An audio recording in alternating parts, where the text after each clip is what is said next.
In this episode, we focus on 3 AI assets that beginners often overlook because they do not look like traditional sensitive data at first glance: embeddings, prompts, and inference logs.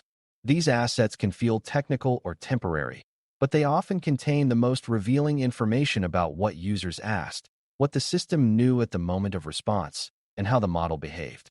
If you protect only the obvious datasets, like customer records or training corpuses, but ignore these supporting artifacts, you can still suffer major privacy and security failures. Embeddings can encode meaning from sensitive documents in a form that is not readable like plain text, but is still powerful for retrieval. Prompts can contain confidential instructions, private user details, or internal business context that should not spread beyond its intended use.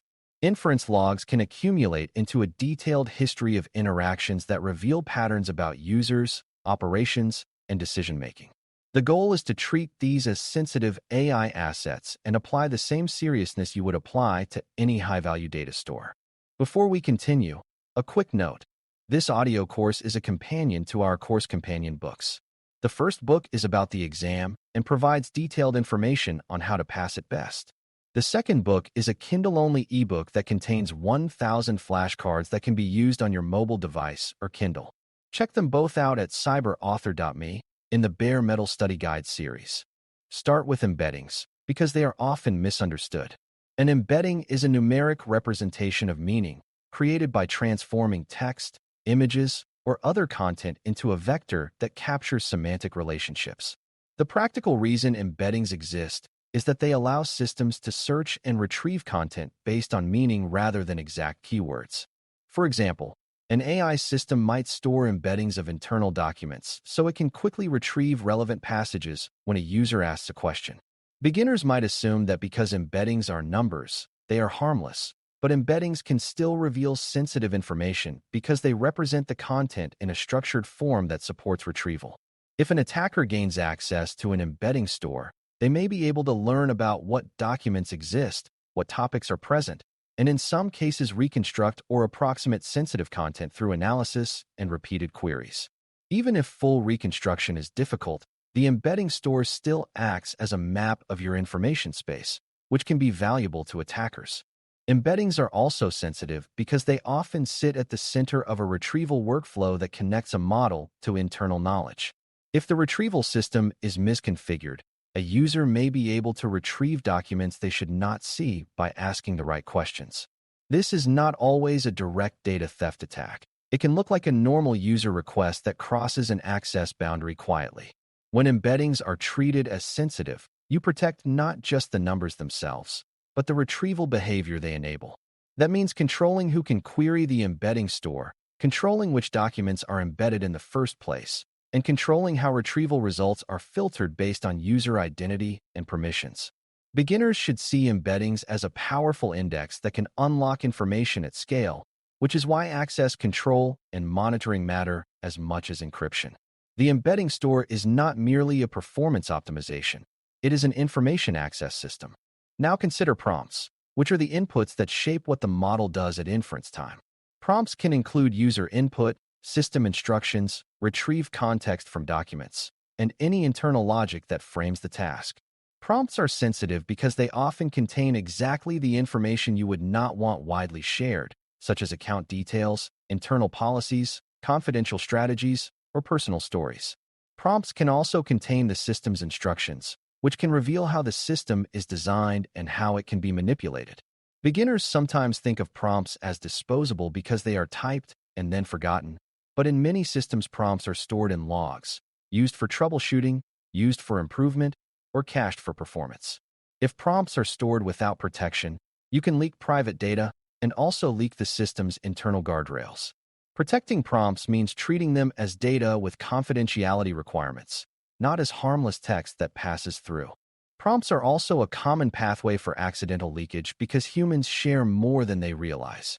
A user might paste a sensitive email, a private document excerpt, or a personal identifier into a prompt to get help rewriting it. That might feel normal to the user, but it can violate organizational policies if the system stores prompts or sends them to external services. Even inside an organization, prompt content can be exposed if too many roles can access logs or debugging views. Protecting prompts, therefore, includes user education, but it also includes technical controls that reduce the damage of human mistakes. For example, the system can minimize what is stored, mask known sensitive patterns, and restrict who can access prompt histories. Beginners should understand that protecting prompts is partly about privacy by design, because you assume users will sometimes overshare and you build safeguards accordingly. Inference logs are the third asset, and they are often the most dangerous because they turn many small interactions into one large dataset. Inference logs are records of model interactions, which may include prompts, retrieve context, outputs, timestamps, user identifiers, and metadata about system behavior. Logs are valuable because they support troubleshooting, monitoring, and incident response. They help you detect misuse, measure performance, and investigate issues when something goes wrong.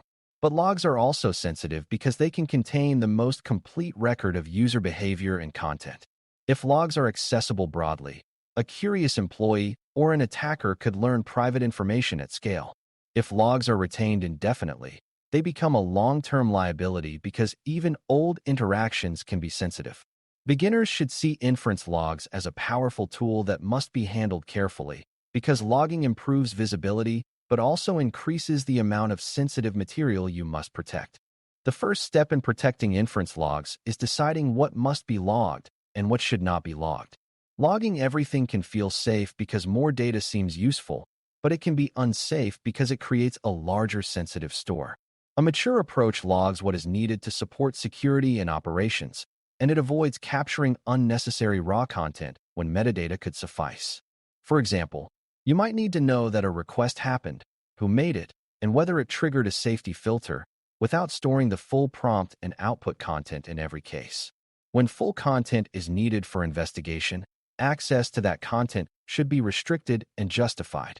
Beginners should understand that logging is a balancing act between observability and privacy, and the safest approach is often to log the minimum necessary to achieve your monitoring goals.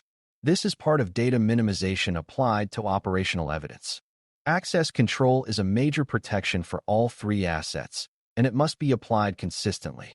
Embedding stores, prompt repositories, and log stores should not be treated as general-purpose data accessible to anyone with developer access. They should have role-based restrictions that align with job needs, such as operators who can view certain metadata, investigators who can access detailed content under controlled conditions, and administrators who manage storage without reading content. Least privilege matters because these assets can reveal sensitive details even when the main databases are protected. Monitoring access also matters because unusual access patterns can signal misuse.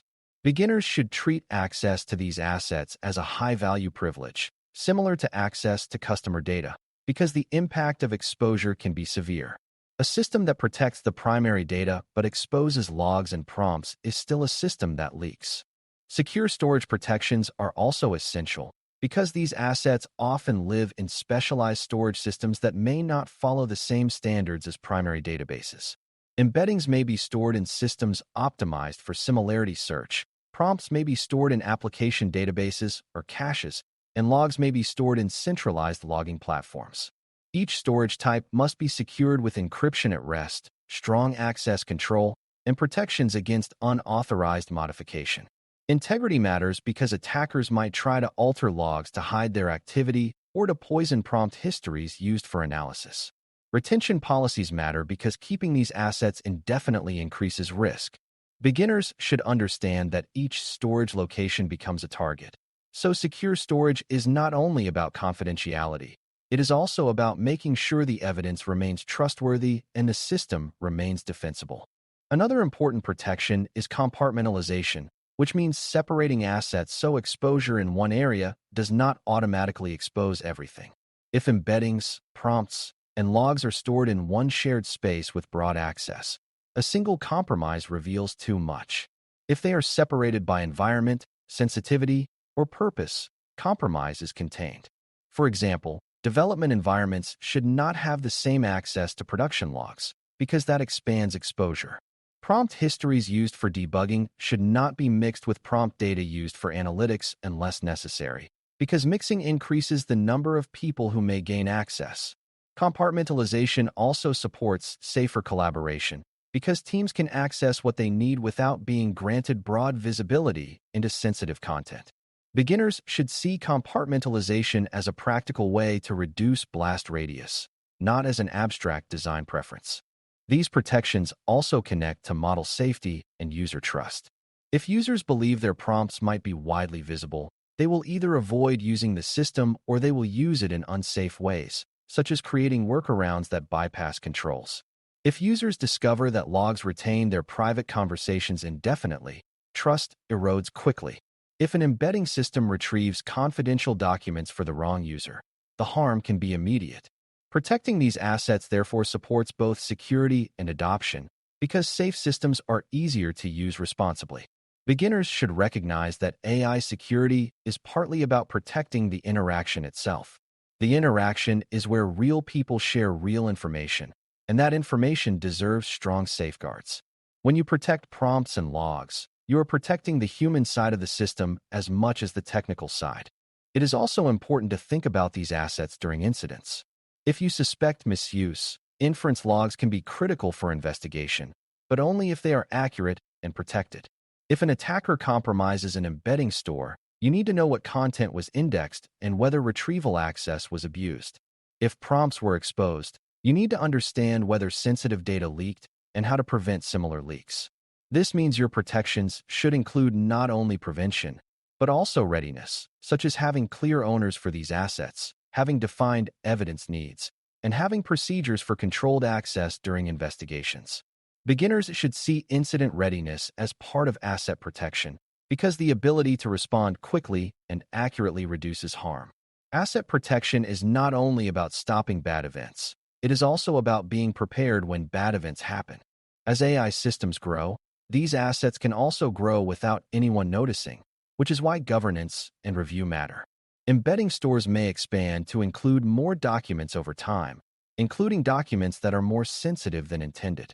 Prompt data may be retained longer or used for new purposes, such as training or analytics, without clear approval. Inference logs may increase in volume and become more accessible as teams adopt logging tools for convenience. Reviewing these assets periodically helps ensure controls still fit reality and that data minimization and retention goals remain true. Beginners should remember that drift is normal, and drift can turn a well-designed system into a risky system if left unchecked. Regular review is how you keep these assets within their intended boundaries. To close, protecting embeddings, prompts, and inference logs as sensitive AI assets means you treat them as high-value information stores that deserve strong controls. Embeddings are sensitive because they encode meaning and enable retrieval of internal knowledge, which can be abused if access is weak. Prompts are sensitive because they contain user data, internal context, and system instructions that can leak or be manipulated. Inference logs are sensitive because they accumulate interactions into a rich record that supports security and operations, but can also expose private information at scale. Strong protections include access control, secure storage, retention discipline, compartmentalization, monitoring, and incident readiness.